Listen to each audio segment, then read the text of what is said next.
Kami tadi tegaskan bahwa peristiwa-peristiwa yang terjadi pada masa Pilpres pemilu kemarin yang penuh dengan berbagai kekurangan, penyimpangan yang memiliki dampak pada kualitas demokrasi kita.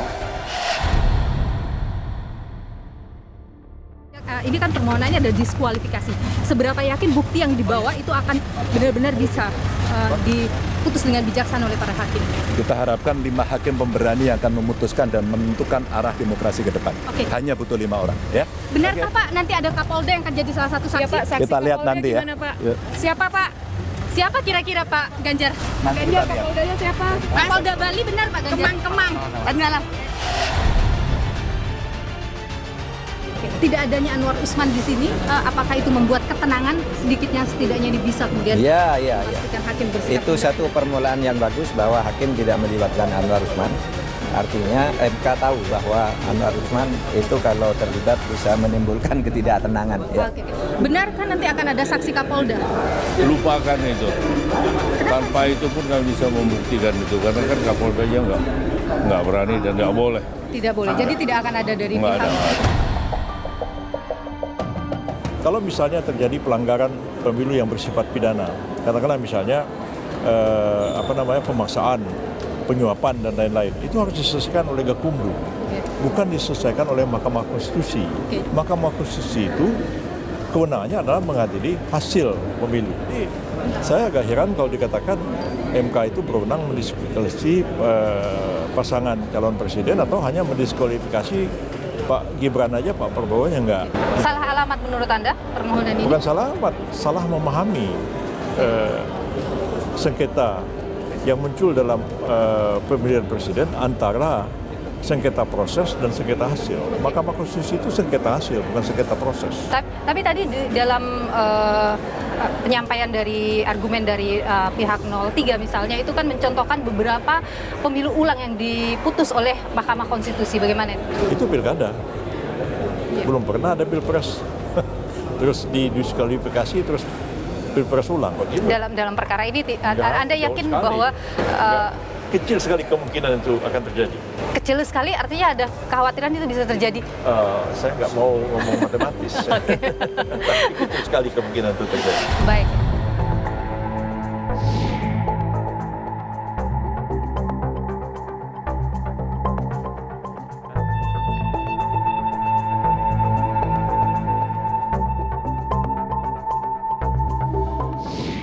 Terkait dengan bagaimana teknis jalannya persidangan nanti untuk perselisihan hasil pemilu di Mahkamah Konstitusi ini kita perbincangkan saudara bersama dengan juru bicara Mahkamah Konstitusi Fajar Laksono. Pak Fajar, terima kasih sudah bersama Nilu, sehat selalu Pak Fajar. Sama-sama, terima kasih. Fajar, ini berarti praktis yang menjadi hakim untuk PHPU Pilpres itu 8 hakim. Yes, 8 hakim sesuai dengan keputusan Majelis Kehormatan Mahkamah Konstitusi. Hakim Konstitusi Anwar Usman kan tidak boleh ikut memeriksa dan mengadili perkara perselisihan hasil Pilpres. Ini kan biasanya ketika pengambilan keputusan itu ganjil nih, tapi ini genap ini. Sebetulnya itu tidak usah dikhawatirkan. Jadi hakim genap pun itu sudah diantisipasi oleh Undang-Undang Mahkamah Konstitusi. Di ayat yang terakhir itu dikatakan, bagaimana kalau misalnya terjadi hakimnya 8, draw gitu ya, 50-50 nih, 50-50, mana yang menang. Nah, di situ sudah diatur yang menjadi putusan Mahkamah Konstitusi itu adalah di mana suara, di mana posisi suara ketua sidang pleno. Itu yang diambil sebagai keputusan. Yang lainnya berarti dissent. Baik, jadi ruang sidang yang digugakan untuk perkara perselisihan hasil pemilu yang pilpresnya itu yang ruang sidang utama ini ya? Ini ruang sidang pleno. Jadi karena PHPU Pilpres itu memang diadili oleh satu majelis sidang pleno. Berbeda dengan pileg nanti yang panel-panel. Kan untuk pileg dibagi menjadi 3 panel. Itu akan ruangannya di mana saja digunakan? Yang pertama panel 1 itu akan ada di sini, di ruang sidang pleno. Kemudian panel 2 kita rencanakan di ruang sidang di gedung 2, di sebelah di lantai 4-nya. Nah, kemudian di panel 3 ada di ruang sidang panel di lantai 4 di gedung ini. Di lantai 4 ya? Iya, jadi nanti tiga ruang sidang ini akan berjalan secara simultan gitu ya, paralel. Kenapa? Karena banyak perkaranya. Ini kan ada dua yang mengajukan permohonan ya, perkara. Itu akan dibagi hari ataukah dibagi dalam satu hari kedua-duanya dibahas? Hari pertama ini kita split menjadi dua. Agendanya penyampaian pokok-pokok permohonan pemohon, jawaban termohon, kemudian keterangan pihak terkait, kemudian keterangan pemberi keterangan Bawaslu. Satu hari full untuk perkara nomor 1. Kemudian hari berikutnya untuk perkara nomor 2. Jawaban termohon, pemberi keterangan Bawaslu dan keterangan pihak terkait. Nah, baru setelah itu tanggal 1, 2, 3 itu pembuktian. Nah, pembuktian itu bisa gabung ya, tadi saya katakan. Bisa digabungkan antara perkara nomor 1 dengan perkara nomor 2. Itu dalam bentuk split atau bagaimana? Satu hari. Oh. Jadi full sampai kita jadwalkan sampai jam 22. Perkara yang dibawa mereka ini kan soal PSM ya, dia terstruktur, masif dan sistematis. Itu dianggap pembuktian yang complicated, yang rumit gitu. Apakah dalam waktu 14 hari Hakim MK itu bisa menghadirkan satu putusan yang seadil-adilnya, yang legitimate, bisa dipercaya oleh publik gitu, tidak lagi menimbulkan kegaduhan? Bagaimana memastikan itu, Pak? Jadi memang 14 hari itu saya kira sudah dipraktekkan sejak pemilu pertama di era reformasi ya. Saya kira 5 hari persidangan ini semua pihak yang berkepentingan itu mengeksplorasi apapun ya, alat bukti yang mendukung dalil-dalilnya. Dari situ saja nanti Mahkamah Konstitusi akan melakukan pembahasan di akhir gitu ya. Apa yang terungkap di persidangan, alat bukti apa, keyakinan seperti apa yang dimiliki oleh hakim. Nah, disitulah selama 5 tahun pemilu itu cukup. Ketidakhadiran Anwar Usman dalam perkara ini kan sebenarnya menarik juga perhatian publik. Kan harapannya tentu nanti putusannya ini tidak lagi jadi pertanyaan gitu ya, Pak. Tapi apakah kemudian itu memang cukup mampu membuat kita yakin bahwa putusan ini tidak akan ada intervensi dari luar? Sepanjang persidangan itu berlangsung secara transparan, secara terbuka, semua orang bisa menyaksikan, semua orang bisa melihat, oh ini dalilnya seperti ini, alat buktinya seperti ini, pembuktiannya seperti ini. Lalu kemudian Mahkamah Konstitusi menggunakan otoritasnya sebagai lembaga peradilan, saya kira nggak ada masalah. Oke, ada dua hal yang juga disoroti di sini. Pertama, ada Arsul Sani di dalam, yang dia dulunya adalah terafiliasi dengan P3. Kemudian ada Pak Sadli Isra yang kemudian dia adalah hakim yang ditunjuk oleh Presiden. Itu dikhawatirkan apakah nanti tidak ada intervensi nih dalam pengambilan keputusan? Iya. Sejauh ini kita harus pahami Hakim Konstitusi Arsul Sani itu kan sudah berhenti sebagai anggota partai politik dan sudah mengucap sumpah sebagai hakim konstitusi. Dan secara kelembagaan di dalam disepakati nggak ada masalah Pak Arsul ikut memeriksa dan memutus PHPU Pilpres. Apakah Arsul Sani itu akan dilibatkan dalam perkara pilegnya karena ada P3 juga? Sejauh ini iya, karena memang nggak ada yang menghalangi. Oke. Tidak. Tapi apakah tidak dikhawatirkan ada konflik kepentingan ketika Arsul Sani dulunya? Makanya di dalam internal Mahkamah Konstitusi itu, Mbak Nilo, ada beberapa pembahasan bagaimana konflik kepentingan itu dihindari. Misalnya, ya termasuk mungkin itu. Misalnya hakim konstitusi yang berasal dari Jawa Tengah, dia tidak akan diberikan perkara dari Jawa Tengah. Oke, Arsul Sani tidak akan di perkara bisa jadi P3 sepanjang itu tidak mengganggu proses pemeriksaan. Termasuk Anwar Usman apakah akan memegang kasus untuk PSI? Hakim konstitusi Anwar Usman itu juga dilarang untuk ikut memeriksa dan memutus perkara pileg sepanjang ada konflik kepentingan di situ.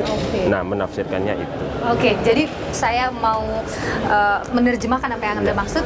Bisa saja atau bisa dipastikan bahwa Arsul Sani mungkin tidak akan memegang untuk kasus P3, pun Anwar Usman tidak untuk kasus PSI. Kalau Pak Anwar sudah pasti tidak boleh. Kalau Pak Arsul Sani melihat dulu bagaimana apakah ketidakikutan beliau itu nanti mengganggu proses persidangan, kan begitu. Terima kasih Pak Fajar Laksono, juru bicara Mahkamah Konstitusi, sudah berbagi pandangan ini. Sehat selalu, Pak. Terima kasih. Saudara, terkait dengan proses yang sedang berjalan di Mahkamah Konstitusi, kita perbincangkan hal ini bersama dengan Hakim Mahkamah Konstitusi tahun 2003-2008, Marwarar Siahaan. Pak Maru, terima kasih sudah bersama Nilu, sehat selalu. Terima kasih, sehat-sehat. Pak Maru, jadi kalau melihat saat ini proses yang sedang berjalan di Mahkamah Konstitusi ya, bagaimana Anda melihat permohonan yang dibawa oleh 01 dan 03 ini? Yang menjadi persoalan sekarang adalah masalah bukti. Apakah mampu misalnya pemohon 1 dan 3 ini untuk menggeser atau membatalkan putusan penetapan KPU bahwa pasangan calon nomor 2 sebagai pemenang Pilpres ini.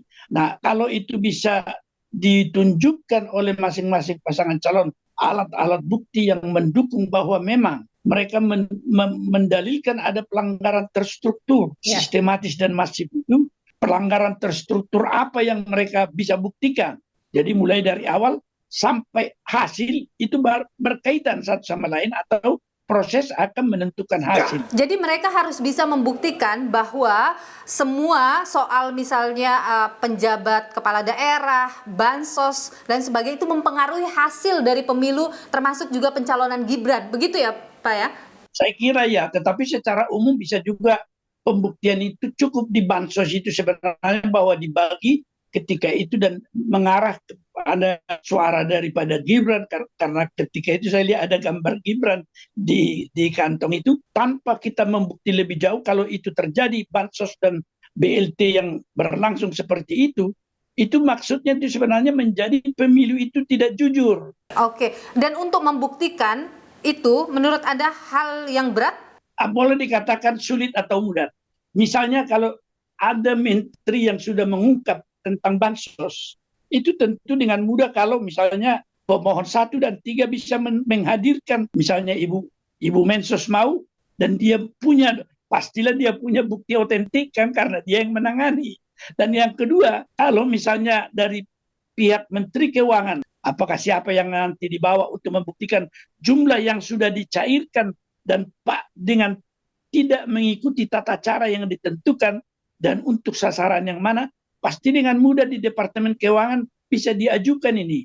Dan yang ketiga, kalau misalnya digunakan struktur pemerintahan, nah kalau ada saksi-saksi yang bisa melihat, ada bukti rekaman bahwa ada perintah semacam itu, misalnya pasangan calon nomor 3 memiliki seorang kepala kepolisian daerah yang bisa menyaksikan tentang hal itu tentu merupakan bukti-bukti yang otentik untuk bisa mendukung permohonan mereka. Saya kira inilah yang menjadi pertarungan daripada kedua belah pihak, KPU maupun pemohon. Tentu KPU akan didukung nanti oleh pihak terkait yaitu pasangan Prabowo dan juga akan mungkin didukung oleh Bawaslu. Ketika Mahkamah harus membantu memanggil nanti ada irisan-irisan dengan keberpihakan itu, jadi harus hati-hati. Kecuali memang Mahkamah yang memerlukan dan kemudian ingin mendengar. Tapi bukan saksi atau ahli. Kalau saksi atau ahli nanti Mahkamah yang harus hati-hati soal esensi keberpihakan itu. Tapi Mahkamah bisa memanggil sepanjang diperlukan oleh Mahkamah. Bisa jadi yang diusulkan tadi memang diperlukan juga. Itu sangat tergantung juga dari pembahasan kami di rapat Majelis Hakim. Ya nanti kalau dihadirkan juga Mahkamah yang memerlukan sehingga para pihak tidak boleh mengajukan pertanyaan-pertanyaan. Kalau soal angka sudah pasti gagal itu Mbak Nilu, karena tidak akan mungkin menunjukkan kesalahan 20 juta suara. Kecuali kalau si rekap itu bisa ditunjukkan bahwa dia itu dalam audit forensik sudah di-setel sedemikian rupa bahwa itu untuk kemenangan daripada pasangan calon nomor 2. Dalam permohonan 01 dan 03 adalah menyatakan diskualifikasi Prabowo Gibran sebagai peserta Pilpres 2024, kemudian membatalkan putusan KPU RI yang meloloskan Gibran, betul. Kemudian juga adalah melakukan pemilu ulang tanpa pasangan 02. Itu hal yang mungkinkah terjadi? Kalau soal mungkin, saya kira pasti mungkin kan. Kalau pelanggaran itu sedemikian rupa menghasilkan keputusan KPU yang demikian tidak benar, apalagi kalau unsur kesengajaan, ya saya kira itu menjadi tugas daripada MK untuk meluruskan.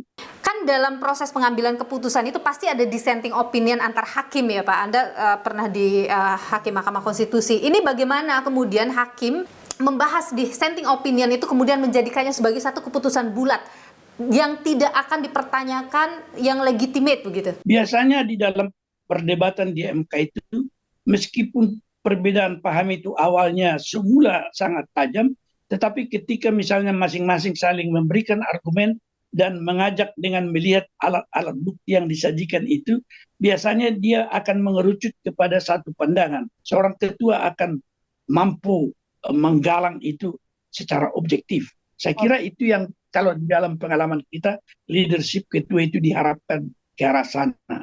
Jadi sengketa Pilpres yang saat ini bergulir di Mahkamah Konstitusi jadi tantangan berat bagi para hakim ya? Betul. Oke, baik. Tapi tentu kita mengharapkan para hakim mampu menghadirkan putusan yang adil dan bisa diterima begitu oleh publik, legitimate putusannya nanti. Ya. Baik, terima kasih Pak Marwar Siahaan, Hakim Mahkamah Konstitusi tahun 2003-2008 sudah berbagi pandangan di Niluh. Sehat selalu Pak. Terima kasih.